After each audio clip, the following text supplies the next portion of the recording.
Assalamualaikum and hello everyone। क्या हाल हैं, कैसे हैं आप? Hope all are doing well.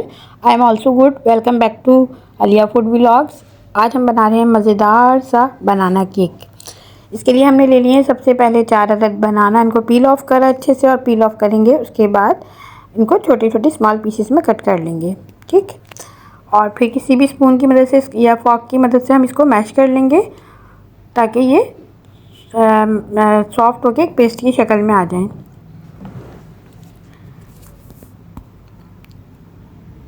ये बहुत आसान रेसिपी है, आपको यकीनन पसंद आएगी, ख़ास तौर पे उन लोगों के लिए जिनके बच्चे बनाना नहीं खाते हैं। और हम जानते हैं कि बनाना जो है ग्रोइंग एज के लिए कितना ज़्यादा ज़रूरी है, छोटे बच्चों के लिए भी और बड़ी एज के बच्चों के लिए भी।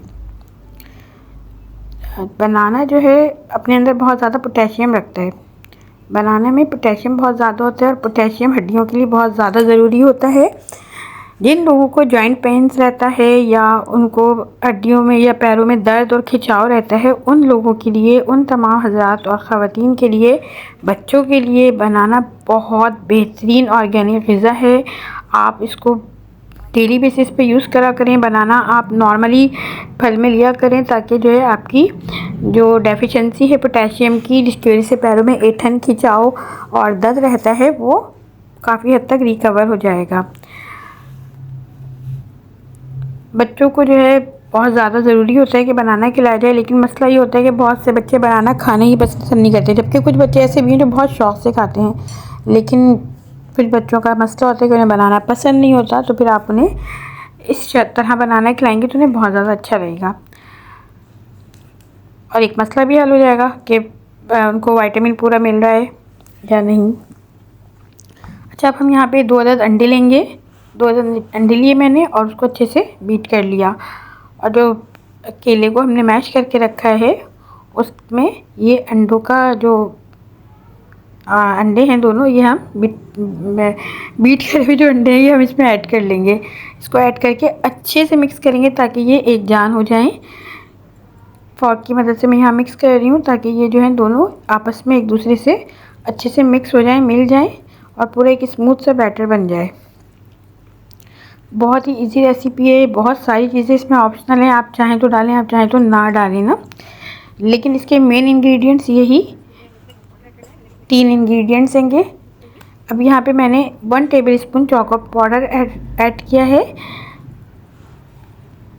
2 टेबलस्पून जो है चॉको पाउडर इसमें डलेगा। मैंने पहले 1 स्पून डाला है, 1 टेबलस्पून। इसको अच्छे से मिक्स करूँगी ताकि लम्स ना बने। और उसके बाद जब ये मिक्स हो जाएगा तो फिर हम 2 टेबलस्पून भी डाल देंगे। ये बिल्कुल ख़त्म हो चुका है मेरे पास, बहुत ही खेस तान के मैंने 2 टेबलस्पून पूरे करें।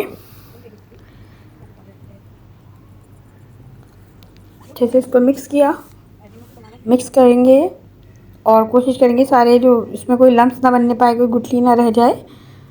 फॉर्क की मदद से बीट करेंगे।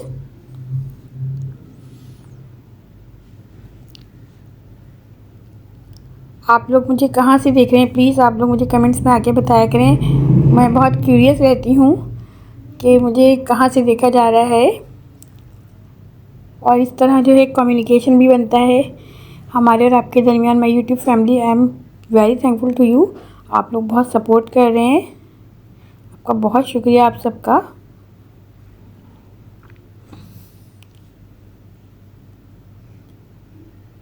यहाँ पर मैं 1 टेबलस्पून, ये मेरे हाथ में टीस्पून है लेकिन ये तकरीबन 1 टेबलस्पून के बराबर ब्राउन शुगर है जो मैं ऐड कर रही हूँ। अदरवाइज़ इसमें मैं कोई शुगर ऐड नहीं करूँगी। It is totally up to you कि आप ब्राउन शुगर ऐड करना चाहते हैं या नहीं करना चाहते। ना भी करें तो भी कोई मसला नहीं है। और अगर आप चाहते हैं कि इसका अच्छा मीठा हो तो फिर आप इसमें वाइट शुगर भी ऐड कर सकते हैं। उसके बाद मैंने 1 टीस्पून इसमें बेकिंग पाउडर ऐड किया है और ये चंद कतरे जो है मैंने वनीला एसेंस के ऐड करे हैं। उन सबको अच्छे से मिक्स किया। अब ये मेरे पास बिस्किट्स हैं, कोई से भी बिस्किट जो है ना आप ले लें जो थोड़े स्टिफ हो, सख्त हो ना। मैंने यहाँ पे चॉकलेट चिप लिया है। आप इसको स्मॉल पीसेस में कट कर लें, स्मॉल पीसेस में तोड़ लें या कट कर लें और फिर जो है इसे आप इस बैटर में ऐड कर लें। बस सिंपल, कोई मसला ही नहीं है, तो हो गया। बस इसको अच्छे से मिक्स करेंगे और इसको हम एक पैन में डालेंगे। ये मैंने एक बहुत पुराना सा पैन लिया है, मेरे पास मोल्ड है लेकिन मैं यहाँ पे आज इसमें ट्राई करूँगी, इसलिए कि मैं इसको जिसमें बेक करने जा रही हूँ वो छोटा बर्तन है, तो मुझे ये वाला सूट कर रहा है कि मैं इसमें डाल दूँ। आप अपने मोल्ड में डालिएगा। अगर आप इसको ओवन में बेक कर रहे हैं तो 150 डिग्री प्री हीट करके ओवन को आप 20 से 25 मिनट के लिए इसको बेक करेंगे। मैं इसको जो है पैन में बेक करूँगी। ये देखिए मैंने रख दिया था इसको और ये कितना अच्छा बेक हुआ है। यहाँ पे तकरीबन मुझे इसको बेक करने में लगे हैं 50 मिनट लगे हैं पूरे, और ये बहुत अच्छे से बेक हो गया है। ये देखिए स्टिक बिल्कुल साफ़ सुथरी निकल आई है अंदर से। मैं यहाँ पे कुकर यूज़ कर रही हूँ। प्लीज़ आप लोग जो यूज़ टू नहीं है वो बिल्कुल भी यहाँ पे कुकर यूज़ नहीं करिएगा। नॉर्मल पैन देगची या सॉस पैन जो भी आपके पास हो आप उसमें जो है ना बेक करिएगा। जो लोग अगर घर में ओवन में ना करना चाहें, पतीले में करना चाहें, बिल्कुल भी जो है ना कुकर यूज़ ना करें। अपने हिसाब से जो यूज़ टू है सिर्फ वो लोग करें। अच्छा ये देखें बिल्कुल आ गया माशाल्लाह, कितना अच्छी इसकी शक्ल निकल कर आई है। सेकंड ये सॉफ्ट कितना है, ये देखें आप। ये अलमीरा यहाँ पे कट कर रही है। घर में जब भी कोई केक बनेगा या बाहर से आएगा, कट अलमीरा ही नहीं करना होता है, अलिया ही कट करती है ना। ये देखें कितना स्पंजी और कितना अच्छा है, इंतहाई सॉफ्ट, इंतहाई मज़ेदार बना था। रेसिपी ज़रूर ट्राई करिएगा। रेसिपी पसंद आए तो लाइक करें, शेयर करें, सब्सक्राइब करें, कमेंट्स में आके अपना फ़ीडबैक दीजिए। दुआ में याद रखिएगा। टिल देन अल्लाह हाफिज़।